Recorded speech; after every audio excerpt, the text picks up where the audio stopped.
Just in terms of Son's departure date, are you saying that he's definitely not going to be available for that Burnley Cup tie? No, I don't know, I said, yeah. Is that still not clear? I'm not sure yet, no. Yeah. Okay. And I just wanted to ask you about Richarlison. I think you said to us the other day that number 9's his best position. You've obviously had him, you've tried him out wide. I've not imagined that, have I? Is that... No, he played out wide, yeah. No, I think you said though number 9 is where you really see it. Can you just sort of explain a little bit? Well, yeah, at the moment. I mean, like, we played him out wide on the left because, like I said, he was struggling with certain things at the start of the year in terms of his body, and it just made sense for us to play him in those wide areas. And, we had Sonny who could play, obviously, through the middle, and he was going well at the time. And now it suits us to have Richie through the middle and Sonny out on the left. But, with Sonny going, there's always opportunity to play Richie out there as well. I mean, that's where he played the majority of his sort of Everton Premier League career and scored a lot of goals out there. So there's always that possibility as well. So, again, I like players who kind of are multifunctional in that way. And if you look at sort of our front players, whether that's Sonny, Kulusevski, Johnson, Richie, they've all played just about every position up there.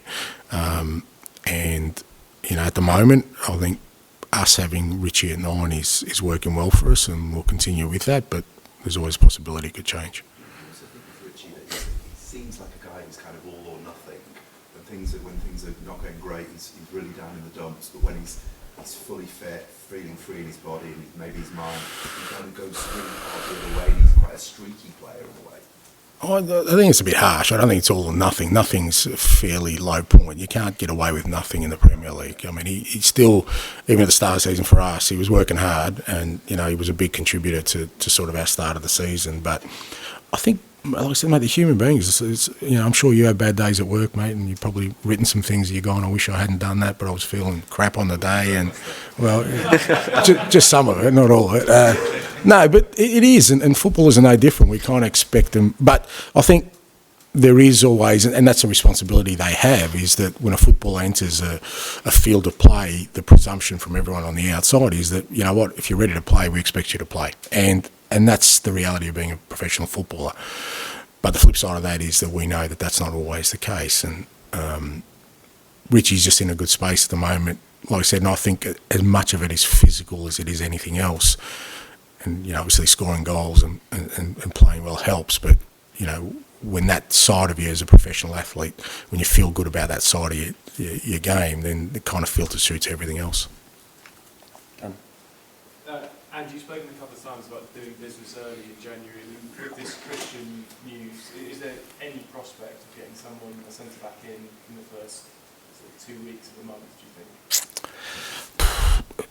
I don't know, because there's just so many moving parts. Yeah, look, obviously, if we can do business early, it's great for us. Not just because of obviously losing Romero, but I just think, there's a whole month there. Why waste it? If you can bring them in early, even if there's no, even if they don't play, you can bet them into training. You can bet them into our style of football, because it's not like we're going to sign somebody and they're going to, hit the ground running.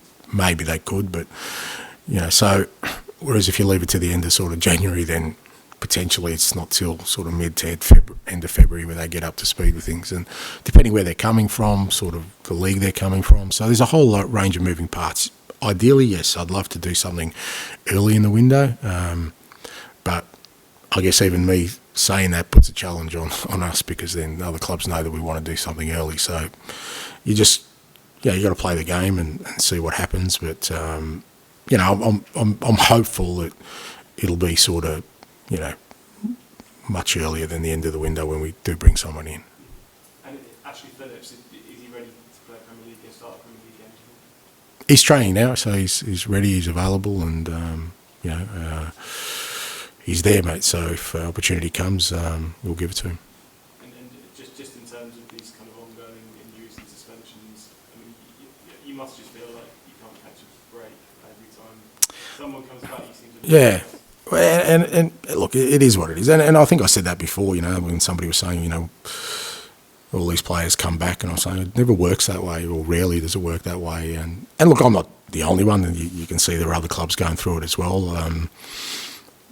We've been going through it for quite a while, to be fair, but I really like the attitude that sort of everyone's taken with it in terms of internally coaches and players, and we've still been disappointed with our losses. We've still been disappointed if we're not playing our football, and I think that's the most important thing, because I'm sure there'll come a point where we will be much healthier in terms of our playing stocks, and but I kind of like the fact that we're winning games of football and playing decent football without some of those players. So I think even for them, it's good to see the team winning without them, because it kind of hopefully motivates them to come back, but also makes them realise that, it's something they want to be a part of. So, like I said, it is what it is. We've just got to get on with it. It's another challenge for us, this week with 2 games in a short space of time and, smallish sort of squad available, but we'll tackle it like we've tackled everything else.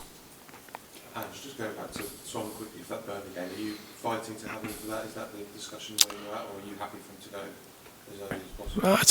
It's not a fight. It's just it's a discussion. Again, there's all parties. Ultimately, we're at the sort of behest of the federation, and we'll just take our cues from there.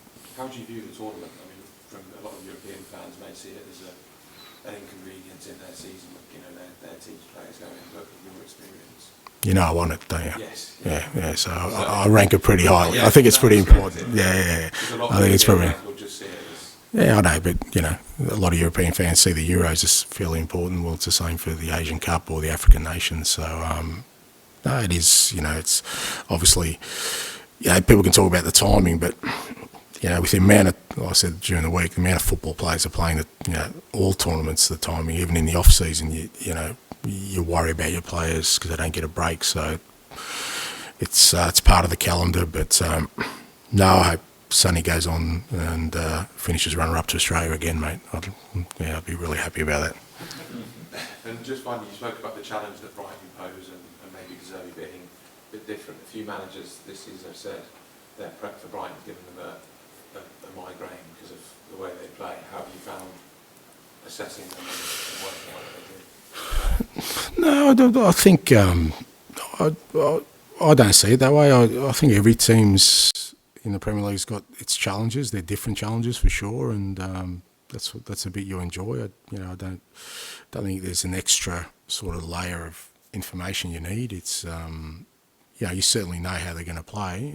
Sometimes it's harder when teams are less predictable and not less predictable, but change on a weekly basis. You think how they're going to tackle us, but with Brighton, there's going to be a real challenge for us there. And they want to dominate the ball. We want to dominate the ball. They're going to be aggressive on the press. We're going to be aggressive on the press. So it's.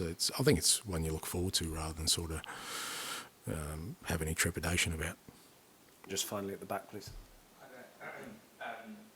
Son spoke about Richarlison possibly being one of the best strikers in the Premier League when fully fit. Do you agree with that assessment? When did he say that, mate? After the last game. Did he? Yeah, okay. What my players say at the darts or after games is just, mate, I just don't care. That's their assessment. You ask them. Like I said, Richie's going well, and long may it continue. And the fact you've recalled Dane Scarlett from Ipswich and play Son down the middle, Richarlison on fire at the moment, does it speak to the fact that you maybe don't need a striker in January, maybe you can link the likes of Dominic Solanke and players like that?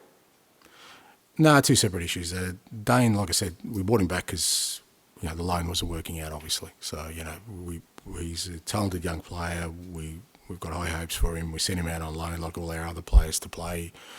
For whatever reason, that didn't eventuate, so it made no sense. It's bringing him back into our training environment and give him a chance to maybe get an opportunity here.